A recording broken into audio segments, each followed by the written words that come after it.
Good morning, everyone. It's Joker, and today we are back with another slime video. And with the true triple featured unit anniversary banner coming out in just a few days, just under a week from now, we will see and we will summon on the 28th.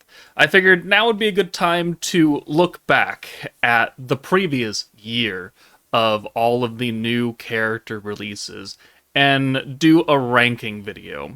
And today's ranking is going to be the top 5 worst units to come out for 2023-2024, just between the second and the third anniversary. This is going to be limited to battle units. So I have protectors in here because I'm going to do their own list of probably the top 3 worst protectors, because there's so less of them. We only get one a month versus at least 3 battle units a month. So I figured top 5 would be kind of unfair because we'd be breaching into just they're still good, but they're virtue on list of being okay. I don't want to muddle that. So we're to do top 5 worst summonable battle units, ranging from the part 1 of the second anniversary, which is the Shizu and Hinata, and then leading through the actual true anniversary, which is the Visions of Kolia's team, and then all the way through current, what has just come out with the antagonist meta, and then that kind of weird half meta with Guy and Milim.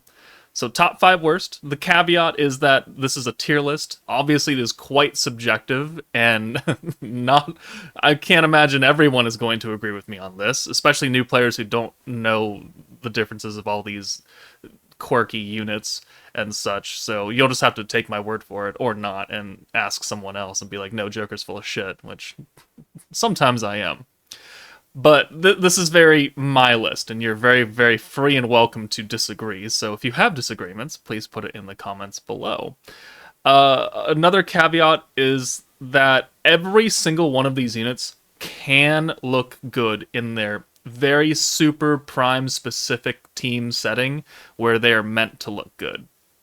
So we're gonna factor that in, but we're also gonna factor in how good they look off of those teams, away from their necessary units, and how much they can help themselves, how much they can help the other teammates on this not meta team.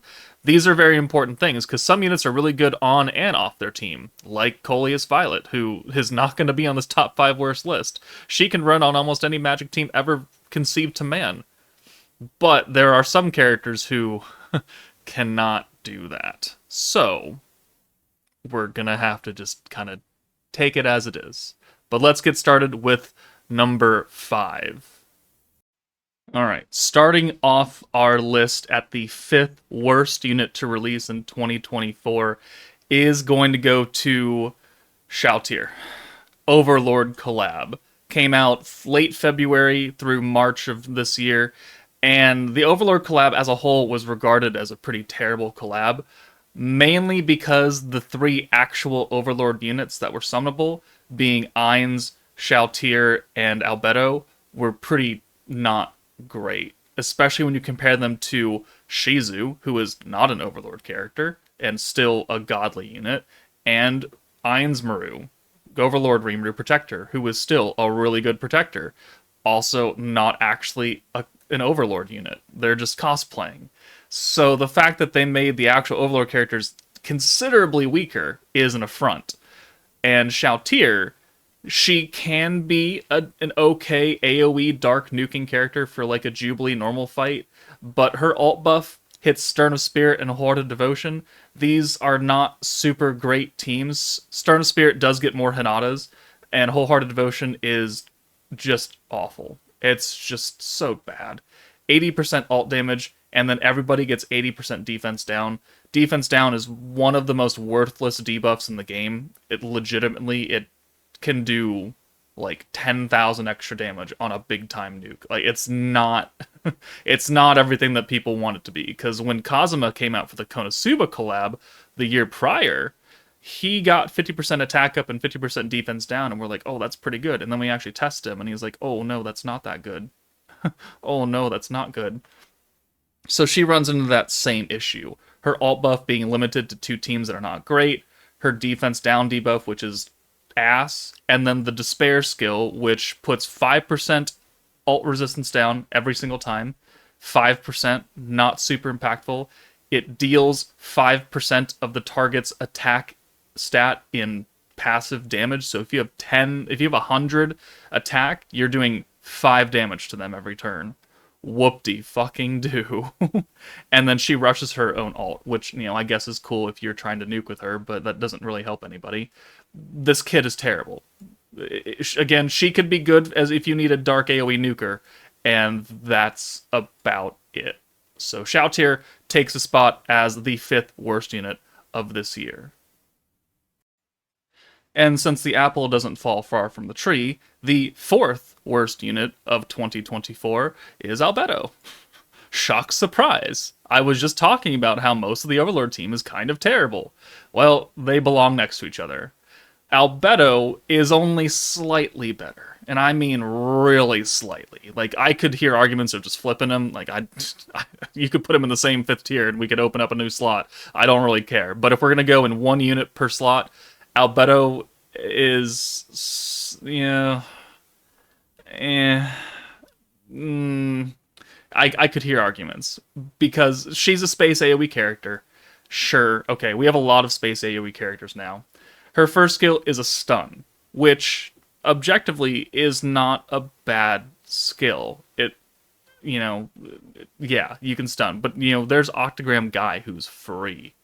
You just need 100 emblems for him, or they gave 100 emblems away for free like 2 months ago, and you got him there. You didn't even have to grind anything, so that's good. Stern of Spirit, Horde, Devotion, 40% stun strike. Stun strike. It is equivalent to a 40% attack buff when the enemy is stunned. Which, if they're not stunned, because this is a single target stun, like this is an AoE ult, you're gonna do an extra 40% attack buff to 1 enemy out of 3. Okay, so it's conditional. 2, she's a collab character, which means if you don't have her, you're never gonna see the stun ever. And 3, this 40% stun strike is the same exact power that we got with Light Raphael for the New Year's of 2022. Like a whole over a year prior to her coming out. So it's not really extra. It's just kind of meh. And again, Stern of Spirit, Horde, Devotion are not super great teams by any means. And then she has the same exact Despair skill, with the sole difference being that instead of rushing her own alt gauge, she gives greens 50% extra alt gauge. So yeah, I could see people flipping these two around and being like, Albedo's worse, Shoutir's better, or this and this, because Albedo has a stun which makes her a little bit more usable. Sure, why not? But right now, I'm gonna rank her up there because if you don't have a stun, you're not gonna use her, and there are other characters that stun. One that is free. So I'm not a big fan of Albedo. I'm not a big fan of Shoutir. They're equally not useful in any real team setup when there are just so many better support options available. Now, the 3rd worst unit to come out in 2024 is honestly not that far away from them, but it's not the Overlord meta. I'm actually going to give it to Primal Demon Earth Jean. Let me pull her up really fast. She looks really good, but her kit is just terrible. Well, I don't say terrible. It's meant to be used on one very specific team, and only that specific team. So she is a single target Earth. Okay, cool. She has no extra effect. Fine, whatever. She's DPS. Her first skill, all attribute resistance down by 100%, and all allies weakness strike by 100%. Attribute resistance down is not super impactful. We just got that with the new Protector Guy. Well, you can't really see him right here. And sure, it does help you do more damage. It's not super impactful as like 100% attack or 100% element or 100% alt. It's just kind of okay. And then Weakness Strike is also one of the least impactful buffs while still being impactful. It will certainly help you do more damage, but when you compare like 100% Weakness Strike to 100% anything else almost, it's coming out the worst buff. And we already had characters who were doing a lot of extra Weakness Strike. Overlord Shizu came out months prior to her. She's much, much more useful than this Jean. Because that 50% alt resistance down that Shizu's giving, greatly outclipses this 100% element resistance down. So this skill, while being very expensive and while being a quote-unquote 200% debuff, is not super impactful. And then her second skill is just... it's only meant for Blanc. It's only meant for Space Blanc. Decreases the skill cost by 100 for Vanguard allies. Cannot go below each cost. So you pretty much do a full reset on all the skills in your front line. So if you have used a 20-point skill 1,000 times and it's 100 points now, you're going to drop it back down to 20 with this one skill, but it costs 80 points. And then, if it's after turn 8, you get 300 points, which works really well for a stacking team once you've used all of your different buff skills. The problem is that most traditional stacking teams, once you use an 80-point buff skill, you don't have to use it again, because the effect doesn't double. It doesn't stack on top of each other. It's just useless. So apart from attempting to run her with Primal Demon Blanc, who resets her skills back down to 0, and then goes up from there, she has no use. It also does not go over your skill point cap. So if you use this skill and you have 400 of 500 points, you're going to get 100. Because it doesn't give you 300 over. You're not going to have magically 600 points. You're still just going to go up to 5. Or whatever. Math is hard. So it's only useful for one team, for one specific unit, and her debuff skill is just not as impactful as what you would like it to be. So she, in my opinion, is worse than these two characters, because she's only really helping one singular unit on one singular team. Speaking of one singular unit and one singular team, Primal Demon Blanc. She's the second worst character to come out in 2024. And why is that? Well, because she can't really do jack shit without anybody else. And it makes me so very sad, because she's such a hot white-haired waifu. And she's got 2 0-point skills. The team is meant... Protector Violet, when she came out, she introduced the gimmick of using the same skill multiple times in a fight. So, with Blanc, you could use a 0-point skill, and then a 20-point skill, and then a 40, and you just use it over and over and over and over and over and over again. And then with Blanc, or not with Blanc, with Jean, resetting your costs, so this 100-point skill, because you've used it 5 times, goes back down to 0, and then she gives you 300 skill points. Like, yeah, then you could do it another 5 times or something, and you do each skill 5 times and then plus some extra. And you would get a lot of power there, because she's stacking 10% ult and 15% pierce power and 15% attack. But as soon as you remove the ability to use skills multiple times, and as soon as you remove the ability to use a reset skill cost and give you extra skill points, this Blanc is a fish in the water, or fish out of water. Because you can only use one skill once per fight, and it gets very expensive when trying to combine with other orb changes and other big-time buffs, and these are just not super impactful to the point where you want to prioritize them. And she has no real other value except for being a single-target DPS. Sure, she can increase other people's ult damage by 10% once per turn. Sure, she can help give every orb extra 10% ult gauge once per turn. Okay, cool. Does that really help anybody else? Not really. She's only super useful on one team in one very specific setup, and pretty much is essentially requires Jean and Violet.